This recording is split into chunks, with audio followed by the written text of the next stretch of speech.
টঙ্গীতে Bailey bridge ভেঙে truck নদীতে, বিকল্প পথে চলার অনুরোধ রইল। গাজীপুরের টঙ্গী বেইলি ব্রিজ ভেঙে একটি ট্রাক তুরাগ নদীতে পড়েছে। ওইদিকে ওই লেনে চলাচলকারীদের বিকল্প পথে চলাচলের অনুরোধ করেছেন গাজীপুর মেট্রোপলিটন পুলিশ। ২১ ডিসেম্বর রোজ শনিবার ভোরে ট্রাকটি বেইলি ব্রিজ ভেঙে তুরাগ নদীতে গিয়ে পড়ে।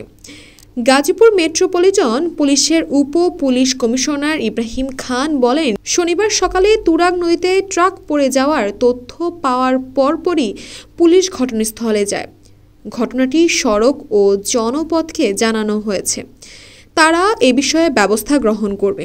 এদিকে বিকল্প পথে চলতে সামাজিক যোগাযোগ মাধ্যম ফেসবুকে একটি ট্রাফিক আপডেট জানিয়েছেন গাজীপুর মেট্রোপলিটন পুলিশ।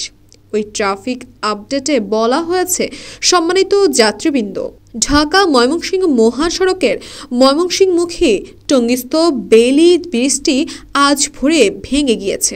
এ পথে চলাচলকারী সকল যাত্রী ও যানবাহনকে টঙ্গী ব্রিজ এড়িয়ে কামারপাড়া মুন্নু গেট বিকল্প সড়ক ব্যবহার করার জন্য অনুরোধ করা হলো।